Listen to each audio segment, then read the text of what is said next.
Mark chapter 3, verse 20.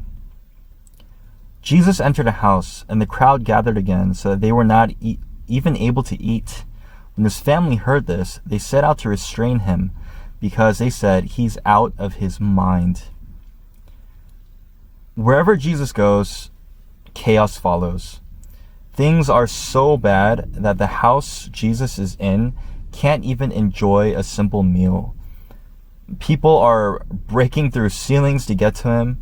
And so, how does his family respond?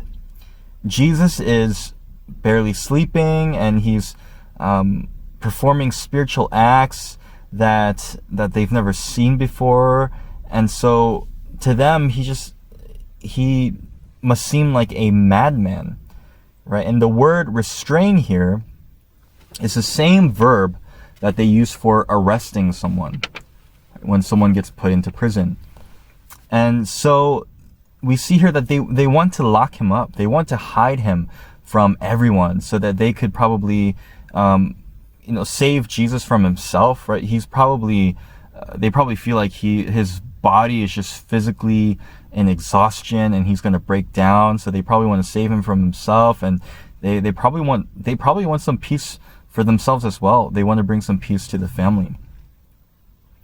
Verse 22 says, the scribes who had come down from Jerusalem said, "He is possessed by Beelzebul, and he drives out demons by the ruler of the demons." The scribes are also getting ridiculous now with their accusations.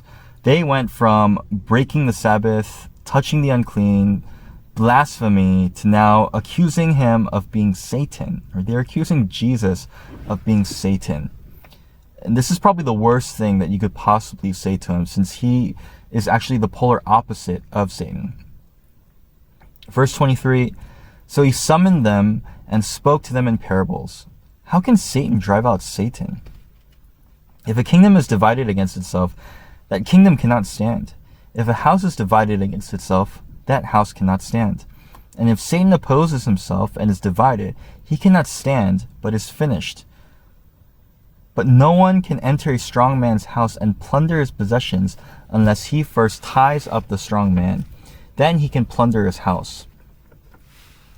So Jesus first points out the idiocy of their rationale by pointing out that Satan wouldn't live to undo his own work. Instead, Jesus implies that he has come to tie Satan up and to completely rob him of his power and ability. Verse 28, truly I tell you, people will be forgiven for all sins and whatever blasphemies they utter. But whoever blasphemes against the Holy Spirit never has forgiveness, but is guilty of an eternal sin, because they were saying he has an unclean spirit. So Jesus is clearly not happy here about these accusations. And Jesus, he talks about the only unforgivable sin that's really mentioned in the Bible. And so what does it mean to blaspheme? Right? To blaspheme would be to actively contradict God's true image. What is the Holy Spirit doing, and how would we blaspheme him? The Holy Spirit is drawing people to belief in Jesus so that we can spend eternity with God. So to blaspheme the Holy Spirit would be to oppose his work in drawing people to Jesus. So calling Jesus Satan or demon-possessed is turning people away from him, whereas the Holy Spirit is trying to draw people towards him. So I think this is what we do when we blaspheme the Holy Spirit. Verse 31, his mother and his brothers came, and standing outside, they sent word to him and called him. A crowd was sitting around him and told him, look, your mother, your brothers, and your sisters are outside asking for you. He replied to them, who are my mother and my brothers? Looking at those sitting in a circle around him, he said, here are my mother and my brothers. Whoever does the will of God is my brother and sister and mother. So what is Jesus' family trying to do here? He is, as we mentioned before, they're trying to hide him away somewhere. Even if they are well-intentioned in why they're doing this, even though they want to maybe do it for his safety, so he could get a good meal, so that he could sleep, so that he won't get trampled, he won't get crushed by the crowds. Why is Jesus opposed to them?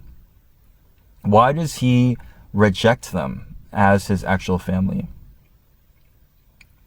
Because I believe that since they're trying to keep him from doing what he's here to do, which is to spread the gospel, this is why Jesus kind of disassociates himself from them as his real family. And he defines real family as the ones who do the will of God.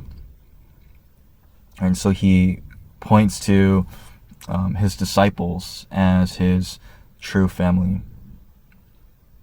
The prayer point for this passage: are you akin to Jesus? Right? Do you live for God's will? Right? Are you a part of Jesus' true family? And if not, what keeps you from doing so? What keeps you from living for the will of God? And are you willing to hate even your own family members in order to accomplish God's will in your life? Because this is something that Jesus says himself, that we have to be willing to even hate our own mother, our own father, to follow him completely, loyally. Right? Are you willing to drop everything and follow Christ? Right? What is the true posture of your heart?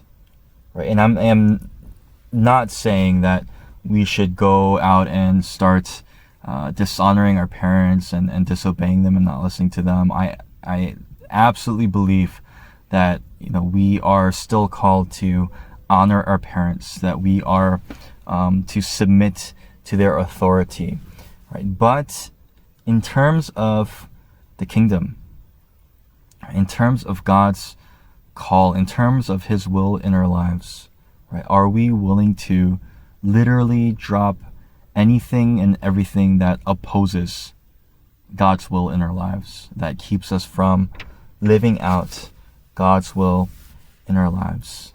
What is the posture of your heart?